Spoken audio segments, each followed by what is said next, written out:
Aleluia. Irmãos, o texto diz que depois de Jesus ter pregado uma série de mensagens, Jesus foi para uma cidade chamada Betânia. Eu acredito que Betânia era o lugar favorito de Jesus, porque lá Jesus tinha verdadeiros amigos. Lá moravam Lázaro, Marta e Maria. Jesus sempre passava por Betânia e ficava hospedado na casa desses três. É interessante que Jesus acaba de pregar suas mensagens, estava próximo já dele ir para a cruz, porque ele fala aqui que faltavam 2 dias para a Páscoa. E Jesus então ainda tem um tempinho para passar em Betânia. Enquanto isso, lá em Jerusalém estavam lá Caifás, o sumo sacerdote, e muitos tentando achar motivo para matar Jesus. Mas Jesus então para lá em Betânia, e nós vamos ver esse episódio aqui dessa mulher pecadora que ungiu Jesus. Nós vamos ver esse relato nos 4 evangelhos: Mateus, Marcos, Lucas e João. Foi tão importante o que aconteceu naquela noite na casa de Simão, que Jesus falou que onde o evangelho do reino fosse pregado, essa história seria contada. É interessante que Mateus e Marcos, eles dizem que a mulher derramou um nardo puro sobre a cabeça de Jesus. Lucas e João dizem que foi nos pés de Jesus. Mateus, Marcos e Lucas dizem que aquela mulher era uma mulher pecadora, conhecida pelos seus pecados. João diz que foi Maria, irmã de Lázaro. Mas eu não vou me ater nesses detalhes. Eu quero unir os 4 evangelhos e contar para os irmãos o que aconteceu naquela noite. Bom, Jesus então passa por Betânia e lá havia um homem fariseu chamado Simão, que havia sido leproso. E Simão convida Jesus para um banquete na sua casa. Provavelmente Simão era um homem abastado e convida Jesus para vir à sua casa. Muitas pessoas ficaram sabendo que Jesus estaria ali em Betânia, na casa de Simão, e correram para lá. Mas é interessante e triste que nós vemos aqui que as pessoas não foram lá à casa de Simão por causa de Jesus. Foram por causa dos milagres de Jesus. Muitas das pessoas que corriam atrás de Jesus não iam porque ele era bom, não iam porque ele era o Filho do Deus vivo, não era porque ele era o Messias, o Cristo enviado pelo Pai, não. As pessoas deviam de ser como hoje na nossa geração. Elas deviam falar umas para as outras: olha, o que tu estás a precisar? Eu estou precisando de uma cura. Então vai lá na casa de Simão, lá em Betânia, Jesus vai estar lá. O poderoso de Nazaré, aquele que ressuscitou mortos, aquele que levanta coxos, aquele que abençoa, vai lá. Então eu vou. E tu, o que precisar? Eu preciso de um casamento, eu preciso de uma esposa, um esposo. Então vai lá na casa do Simão, aproveita. Simão chamou lá para um banquete, vai lá, entra lá. E tu precisas do quê? Eu preciso de um carro, eu preciso de uma casa. E as pessoas iam atrás de Jesus porque ele dava pão, porque ele curava, porque ele libertava os endemoniados, os enfermos, cativos pelo diabo. E nós? E você? Você vem até Jesus por quê? Você vem até Jesus porque ele pode resolver a sua situação financeira? Você vem até Jesus porque ele pode dar a cura que você precisa? Ou você vem porque ele é Deus? Porque você não pode viver sem ele. Era costume daquela época, quando o dono de uma casa convidava alguém, ele tinha que fazer algumas coisas especiais para honrar aquele convidado. Primeiro, ele deveria estar à porta esperando o convidado entrar e dar um beijo, um ósculo. Não sei se era na testa, não sei se era na mão, mas o convidado recebia um beijo respeitoso. Depois o dono da casa mandava o seu escravo mais insignificante trazer uma bacia de água para lavar os pés daquela visita de honra. Depois dava-lhe o melhor lugar à mesa e servia-lhe primeiro, e servia o melhor vinho, a melhor comida, tudo de melhor era para ele. Você acha que Simão fez isso? O dono daquela casa que convidou Jesus fez? Não! Ele não se importou. Jesus para ele era mais um. O que ele queria? Ele queria a popularidade de Jesus. Jesus ficou famoso. Jesus ficou muito conhecido. Aqui já estava no final dos 3 anos de ministério de Jesus, e as pessoas sabiam quão poderoso ele era.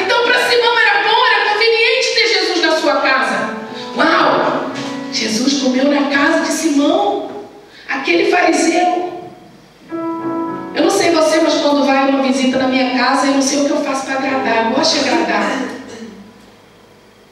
E Jesus também esperava isso de Simão. Mas Simão foi tão indiferente. E aí, irmãos, eu fiz uma conexão.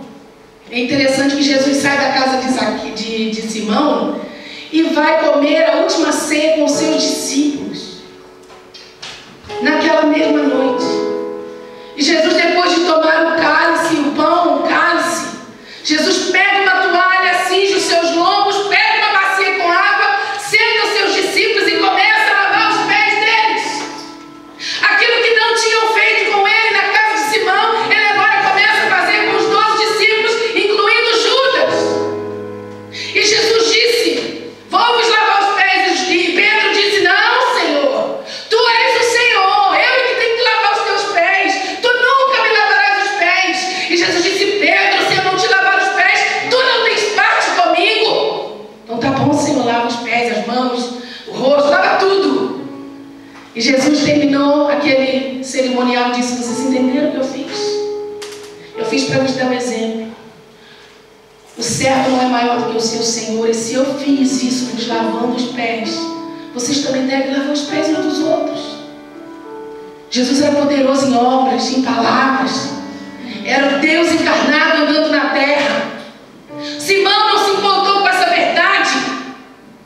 Tão diferente de João Batista, que dizia lá no Rio Jordão: ele é tão poderoso, ele é tão tremendo, que eu, João, não sou digno de desatar a correia das suas sandálias. Tão diferente desse fariseu, que convidou Jesus, mas não lhe honrou como devia. Mas, dentre as pessoas daquela festa, de repente entra uma mulher conhecida pelos seus pecados. A Bíblia diz que ela era uma mulher pecadora. E ela vem por trás de Jesus, irmãos. E ela traz um vaso de alabastro com um nardo puro, caríssimo. E a palavra do Senhor fala que então ela vem por trás de Jesus e ela começa a lavar os pés de Jesus com aquele unguento preciosíssimo. Começa então a chorar sobre os pés de Jesus, a lavar com suas lágrimas e com aquele nardo, e seca os pés de Jesus, não com uma toalha, mas ela seca, diz o texto, com os seus cabelos. Aquela mulher estava a declarar: eu sou indigna. Eu reconheço que eu sou pecadora, mas eu reconheço que tu és Deus. O cabelo da mulher naquela época era a sua honra. Era a coisa mais preciosa que a mulher tinha de forma visível, eram os seus cabelos. E ela solta os seus cabelos, ela derrama toda a sua honra ali sobre os pés de Jesus. E ela começa a secar os seus cabelos, os seus pés com os seus cabelos. Nós só conseguimos ver o quão santo é o nosso Deus, quão poderoso Ele é, quando a gente reconhece quão sujo a gente é, quão pecador a gente é. E como essa mulher que chegou e soltou os seus cabelos ali e beijava os pés de Jesus. Jesus entrou ali e Simão não o beijou. Jesus entrou ali e Simão não mandou um escravo lavar os seus pés. Mas essa mulher não cessava de beijar os seus pés e de secar aqui as suas lágrimas e aquele nardo com seus cabelos. Ela realmente adorou. E se você notar em todos os evangelhos, essa mulher não fala nada. Essa mulher não fala uma palavra. Às vezes a gente acha que adoração é gritar, é aclamar. Nem sempre. Essa mulher só chorava. Essa mulher não verbalizou a sua adoração, mas ela amou ao Senhor. Ela deu tudo que ela tinha. Ela deu o seu melhor para Deus. Ela preparou um ambiente para o Senhor. E sabe, uma coisa que eu noto aqui na vida dessa mulher, ela não estava nem aí para o que falavam dela. Ela não estava nem aí para a opinião dos outros.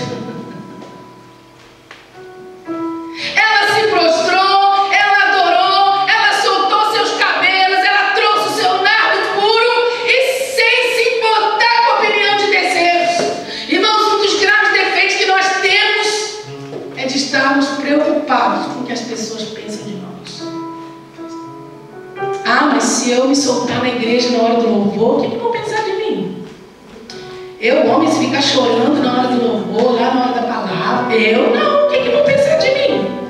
Vão pensar que eu virei casaca. Eu não. Já pensou se eu caio no chão, me prostro, ajoelho, o que vão pensar de mim? Eu não sei você, mas eu já passei dessa fase de ficar preocupada com o que as pessoas vão pensar de mim. Eu não me importo com o que as pessoas pensam de mim, eu quero agradar o meu Senhor, eu vivo para agradar o meu Senhor. Às vezes a gente fica condicionado ao medo que a gente tem com a opinião dos outros. O pior espelho não é aquele que a gente tem na nossa casa, que a gente se olha todo dia. O pior espelho é ver a nossa imagem deturpada na opinião dos outros. Eu não quero saber o que pensam de mim, eu quero é Deus. Eu quero estar na presença dEle como essa mulher estava, sem se importar com aqueles olhares reprovadores sobre ela. Porque Jesus é mais importante do que tudo. Às vezes a gente tem aquela postura, né, do politicamente correto. Como Simão, aquele Simão era fariseu. Vivia uma vida de aparências.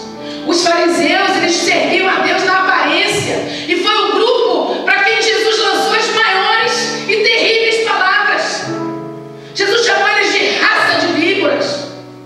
Sepulcros caiados, que por fora está bonito, pintado, mas por dentro está podre. Que lava o exterior do copo, mas dentro está uma sujeira. Que come um mosquito e deixa passar um camelo, um elefante. Serviam da forma politicamente correta. O que as pessoas vão pensar de mim? Se eu não trouxer grande soma de dinheiro para a igreja, para o templo, o que as pessoas vão pensar de mim se não me virem triste por saber que eu estou a jejuar?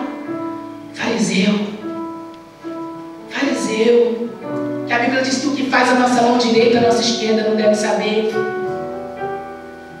Mas aquela mulher não. Aquela mulher veio diante do Senhor sem se preocupar com o que as pessoas iam pensar dela. Eu gosto muito do que o apóstolo Paulo fala em Gálatas 1:10. Se eu vivesse para agradar as pessoas, não seria servo de Cristo. Não seria servo de Cristo. E aquele nardo era um nardo caro. Que no verso 8 e também no 9 diz assim: e os seus discípulos, vendo isto, indignaram-se, dizendo: por que este desperdício? Pois este unguento podia vender-se por grande preço e dar seu dinheiro aos pobres. Segundo o Evangelho de Marcos, esse nardo aqui, ele equivalia a 300 dias de trabalho. Quanto é que você ganha por dia? Não fala para ninguém, é só você e Deus. Esse nardo puríssimo, caríssimo, ele equivalia a 100 dias de trabalho, a 300 dias de trabalho. Ou seja, era um ano de salário. Vamos supor que você ganhe 1.000 euros. Esse nardo, 12.000 euros, 12.000 euros. Por isso que os discípulos olharam aquilo e falaram: isso é um desperdício. Era um desperdício por 3 razões. Primeiro, porque a moça, quando era solteira, ela juntava dinheiro para ela ter um dote quando ela se casasse.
jovem dando a sua vida, esperando um casamento em castidade, em santidade. Que desperdício!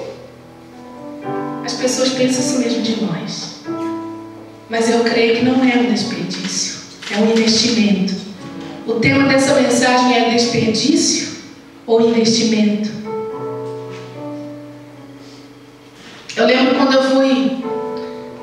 eu deixei a faculdade, ia fazer faculdade de Direito. O Senhor me chamou para a obra missionária e eu disse, vou entrar para a faculdade de Teologia, vou ficar 4 anos dentro de um seminário intenso. E vou servir ao Senhor. Irmãos, como que eu fui criticada. Até dentro da igreja as pessoas criticavam. Eu tinha um tio que era meu padrinho, ele dizia assim, que desperdício. Com 20 anos, você vai se enfiar no seminário, depois vai ficar mais um ano estudando missões transculturais. Que desperdício! Quanta inteligência desperdiçada, ele dizia. O que você vai ganhar fazendo teologia? O que você vai ganhar de dinheiro? Os seus sonhos nunca vão se realizar. Você podia ganhar tanto dinheiro como uma advogada, como uma engenheira, mas vai fazer teologia. Mas eu louvo a Deus, que a minha mãe era uma mulher de Deus. E a minha mãe sempre falou para mim. Eu morei fora estudando, depois vim para Portugal, em todas as cartas da minha mãe, para mim, ela sempre escrevia, minha filha, você é como Maria, irmã de Lázaro. Você escolheu a melhor parte, a qual nunca lhe será tirada. Sabe por quê? Porque Jesus é tudo para mim. Como Jesus era tudo para aquela mulher pecadora. Jesus não era nada para aqueles irmãos. Jesus não era nada para aquelas pessoas que estavam ali só pelos seus milagres. Mas ela deu tudo, porque Jesus era tudo para ela. O que você pode dar a um Deus que tem tudo? Hugo, o que eu posso dar a um Deus que tem tudo? Eu não consigo nem surpreendê-lo, porque Ele sabe de todas as coisas. Mas Ele gosta de se fazer surpreendido. Quando os seus filhos brincam de esconde com você, você não sabe onde eles estão. Mas você finge, né? Achou! O Senhor é assim. Você acha que o Senhor não sabia onde Adão estava quando pecou? Mas Ele pergunta, Adão, onde estás? Você não acha que Deus sabia que Adão estava lá na caverna, numa gruta, escondido porque estava com vergonha? É claro que sabia, Ele é Deus onisciente. Ele sabe de todas as coisas. Davi no Salmo 139 disse, subi aos céus, tu lá estás. Se faço a minha cama no profundo abismo, tu lá estás. Se tomo as asas da alma, vai me deter nos confins dos mares. Até ali a tua mão me guiará e a tua destra me susterá. Para onde me irei do teu espírito? Ou para onde fugirei da tua face? Mas o Senhor gosta de se mostrar surpreso para a nossa adoração. O nosso ato de louvor. Para muitos é um desperdício, mas para nós é um investimento. Porque quanto mais eu me aproximo de Deus, mais Deus se aproxima de mim. Quanto mais eu me dou para Ele, mais Ele se dá para mim. Tiago fala, humilhai-vos, pois debaixo da potente mão de Deus, e Ele vos exaltará.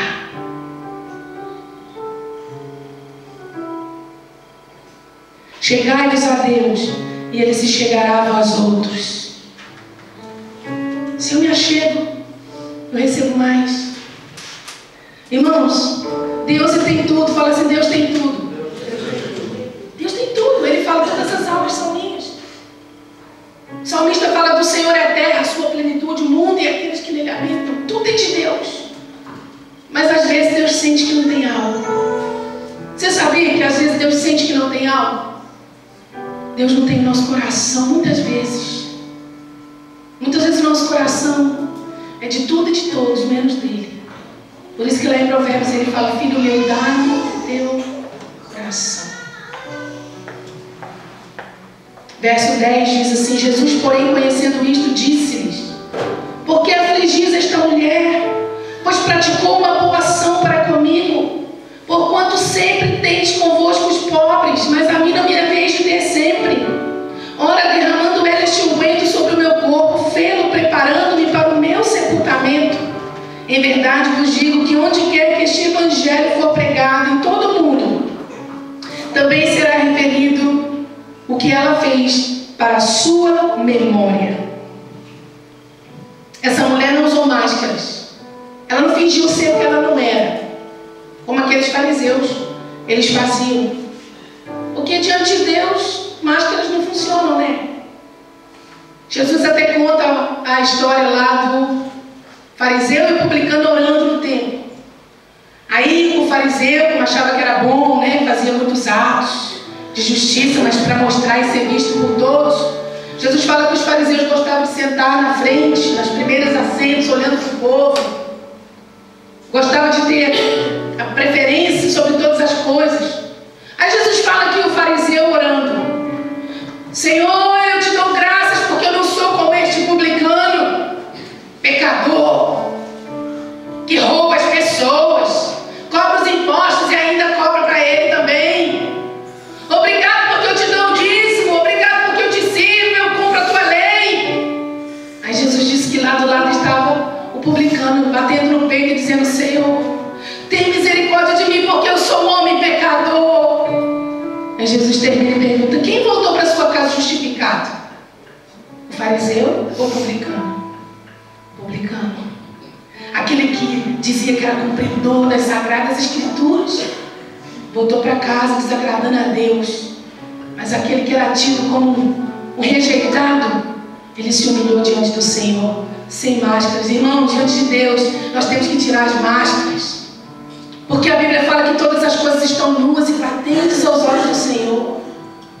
E essa mulher fez isso. Simão criticou, Simão disse: se Jesus fosse profeta, ele pensou. Ele não falou, ele pensou. Se Jesus fosse profeta, ele saberia que essa mulher é pecadora, porque ele conhecia bem a fama da mulher, mas ele não conhecia o seu próprio coração. Jesus então fala com ele assim: Simão, conhecendo seus pensamentos, Jesus disse: Simão, eu entrei na sua casa e você não me deu um beijo, você não me deu água para lavar os pés, mas essa mulher, desde que eu entrei, não cessa de me beijar os pés e de secar os meus pés com seus cabelos. Ela tirou tudo. E sabe, irmão, ela recebeu perdão do Senhor. A adoração é tremenda. Se você soubesse o poder da adoração, a adoração libera o perdão de Deus. Jesus falou para essa mulher: perdoados são os teus pecados. Perdoados são os teus pecados. Ela estava diante da graça de Deus, recebendo do seu perdão, do seu amor. Porque graça é totalmente diferente de religiosidade. A religião incrimina, discrimina. A graça não. A graça atrai. Aquela mulher foi atraída pela graça de Jesus, pela graça que havia nele. E sabe, Jesus, ele nos atrai. Jesus disse: quando o Filho do Homem for levantado da terra, a todos atrairei a mim. Você está aqui nessa manhã porque Deus atraiu você. Mas ele não atraiu com força, ele não atraiu com correntes. O Senhor diz na sua palavra: eu te atraí com cordas de amor. Cordas de amor. Cordas de amor. E essa mulher veio trazida por essas cordas de amor até Jesus. E Jesus a perdoa. E Simão disse assim: se ele soubesse, se ele soubesse que essa mulher é uma pecadora, ele não deveria estar deixando ela nem tocar nele. Aí Jesus falou: Simão, vou contar para você uma historinha. Ouça. Um certo credor tinha 2 devedores. Um lhe devia, eu vou parafrasear, tá? Eu vou contextualizar. Um lhe devia 500 euros. O outro lhe devia 50. Como ambos não podiam pagar a conta, aquele credor liberou a dívida. Agora eu pergunto para você, Simão, qual desses 2 devedores vai amar mais o seu credor que perdoa? Simão coerentemente disse: é claro que o que foi mais perdoado. Se ele devia 500 ou 50, é claro que vai ser mais grato aquele que foi perdoado em 500. Aí ele falou: exatamente, você entendeu o que eu queria dizer.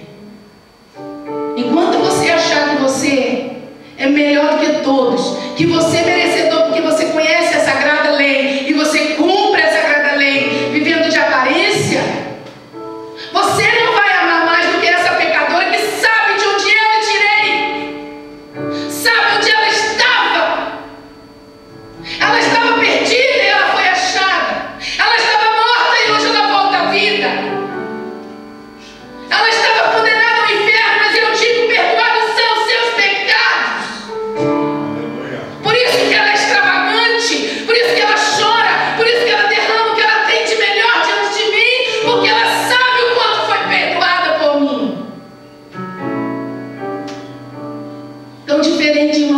crentes que nascem no Evangelho. Muitos que nascem no Evangelho não sabem de onde Deus lhes livrou.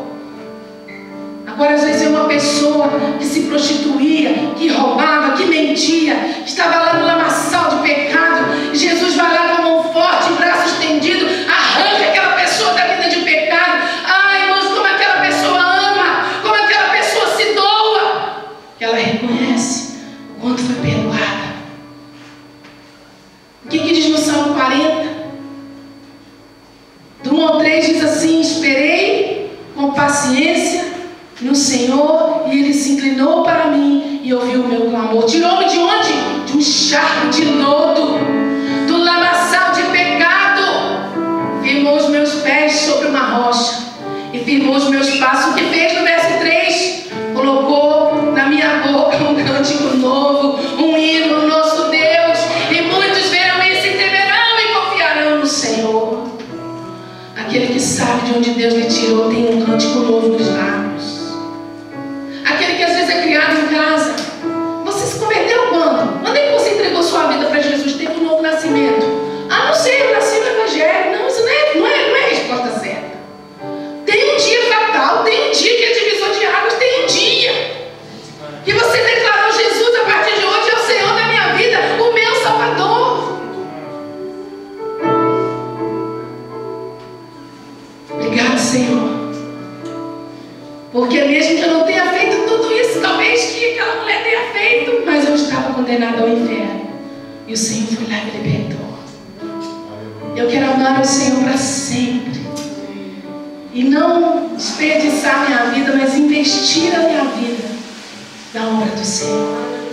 Investir a minha vida no relacionamento com o Senhor. Judas, ele achou que era um desperdício aquela mulher dar o vaso de alabastro, mas saiu dali e foi vender Jesus por 30 moedas de prata. Sabe o final de Judas como foi? Essa mulher deve ter sido glorificada pelo Senhor, deve ter mudado de vida radicalmente. Judas se arrependeu de ter traído e de ter vendido Jesus. Joga as moedas lá no templo e vai e se suicida. Esse é o fim dele. O fim dele. Que o Senhor nos ajude a darmos o nosso melhor. O que você tem para oferecer ao Senhor nessa manhã? Eu não estou falando do seu dinheiro. Eu não estou falando da sua roupa. Eu não estou falando de você dar aquilo que é externo. O Senhor está querendo o seu coração. Eu estava ali no louvor e estava falando: Deus, estava pensando no pinguim. O que tem a ver o pinguim com o louvor? O Salmo hoje 19 fala da natureza, né? Você já viu o pinguim na terra? Ele não se adequa. O pinguim na terra está todo desconcertado, né? Ele nem enxerga. Aí quando ele vai na água, está livre, enxerga, ouve que uma beleza. Irmãos, eu estava falando para Deus: Senhor, fora do meu habitat natural, eu sou como esse pinguim. Não consigo andar, não consigo enxergar. O meu habitat natural é a presença do Senhor. Na presença do Senhor, a gente mergulha profundo nas águas do rio de Deus. Aí lá a gente é livre. Não começamos esse culto dizendo: onde o Espírito de Deus está, eu sou livre. Você é livre aqui dentro e lá fora. Onde você está na presença do Espírito Santo, você é livre. Eu quero mais de Deus. Eu quero fazer como essa mulher aqui. João fala que ela era Maria, mas os 3 evangelhos nem falam o nome dela. O Senhor não está preocupado com isso. O Senhor está falando para você nessa manhã: você quer mais do meu perdão? Você quer? Você quer mais de mim? Dá-me mais do teu coração. Filho, você está me dando só uma parte do seu coração. Eu quero tudo. Quero tudo. Você só me dá a sala. Eu quero o quarto, a cozinha, a casa de banho. Eu quero tudo. Não me divide com outros amores. Não me divide com outras coisas. Não há nada que